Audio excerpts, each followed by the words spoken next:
என்ன நடந்துட்டு இருக்கு? இப்போ திரு தமிழ்மணி அவர்கள் பேசினதை கேட்டிருப்பீங்க. அதில் அவர் பல விஷயங்களை போட்டு உடச்சி பேசுகிறேன் நான், நீங்கள் யாரும் பேச மாட்டேங்கிறீங்க அப்படின்னு சொல்லி அவர் பேசுகிறாரு. நீங்கள் எப்படி பார்க்குறீங்க இதெல்லாம்?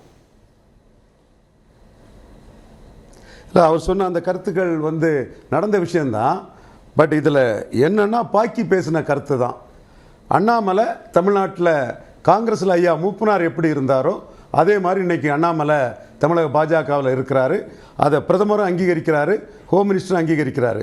அன்னைக்கு 89ஆம் ஆண்டு சட்டமன்ற தேர்தலில் தோற்றதும் மூப்பனாரை நீக்கிக்கிட்டு அவங்க வாழப்பாடி ராமமூர்த்தியை நியமித்தாங்க. ஆனால் பவர் பொலிட்டிக்ஸில் ஜெயலலிதாவும் அவங்க மெபிசரிஸும் மூப்பனாரை 3 தடவை போய் பார்த்தாங்க. பவர் பொலிட்டிக்ஸில் மூப்பனார் 11 சீட்டுக்கு வெரி மைனர் பார்ட்னராட்டு ஜெயலலிதாவை ரிடியூஸ் பண்ணிக்கிட்டு 29 சீட்டு காங்கிரஸுக்கு வாங்கி கொடுத்தாருன்னா ஐயா மூப்பனார் காமராஜ் ஆட்சி அமைப்புன்னு எடுத்த அந்த வாக்கு பலம் தான் ஒரு பேலன்சிங் ஓட்டாட்டு மூப்பனாரை உயர்த்திச்சு. தமிழ்நாடு காங்கிரஸ்னா அன்னையிலிருந்து ஐயா மூப்பனார் தான். அதே மாதிரி இன்னைக்கு தமிழ்நாடு பாஜகவில் யாருனாலும் அண்ணாமலை மூப்பனார் ரேஞ்சுக்கு ஒரு பெரிய தலைவராக இருக்கிறாரு. அதிமுகவுக்கும் பாஜகவுக்கும் உள்ள தகராறு லாப நஷ்ட கணக்கு தான். அண்ணாமலைக்கு கணக்கு உள்ளாட்சி தேர்தலில் 5% தான் சீட்டு கேட்டார். எடப்பாடி 2க்கு மேலே தரக்கூடாதுன்னு டஃப் ஃபார்கெய்னர். அவர் சேலத்துக்கு கிளம்பி போயிட்டார்.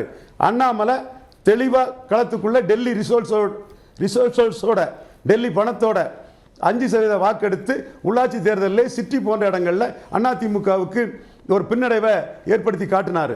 அதுக்கு பிறகு வந்த மக்களவை தேர்தலையும் டெல்லியில் எடப்பாடி பழனிசாமி 3வது முறையும் மோடி பிரதமர் ஆவார், 330 சீட்டு வரும்லாம் பேட்டி கொடுத்தாரு.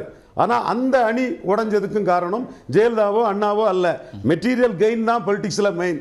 அந்த இடத்துக்குள்ள அவங்க ஜெயலலிதா இறந்த பிறகு எல்லாமே சசிகலான்னு சொன்னவங்க தானே. எல்லாமே சசிகலா கிட்ட நம்ம யாரையும் அவமானப்படுத்தி பேச விரும்பல. ஒயிலின் ரோம் பி ஏ ரோமன். அதிமுக அரசியல் அவ்வளவுதான். ஜெயலலிதாவுக்கு கலண்டர் எல்லாம் குப்பை கூடையில் தூக்கி போட்டவங்க தானே. ஹிந்து பத்திரிகையில் அதை பார்த்துருப்போமே. ஸோ இங்கே கூட்டணி முறிஞ்சதுக்கு காரணம் மெட்டீரியல் கெயின் தான். அதில் அண்ணாமலை 12 சீட்டு கேட்டார். பிரைம் மினிஸ்டர் பார்லிமெண்ட் எலெக்ஷன் எங்களுக்கு 12 வேணும்னாரு. டஃப் பார்கெய்னரான எடப்பாடி பழனிசாமி 6 இடத்துக்கு மேலே தர முடியாதுன்னு சொன்னார். கூட்டணி முறிஞ்சது. இப்போ அண்ணாமலைக்கு கிளைம் என்னன்னா அதிமுக பலகீனப்பட்டுட்டு, அது எம்ஜிஆர் ஜெயலலிதா ரிட்டைல கட்சி அல்ல. தமிழ்நாட்டின் ஒவ்வொரு பகுதியாக பிரித்து பார்த்தா டீப் சவுத்தில் நாடார் ஏரியாவில் அங்கே டெபாசிட் இழந்துட்டு, இதை மோடி ரொம்ப கவனிப்பார்.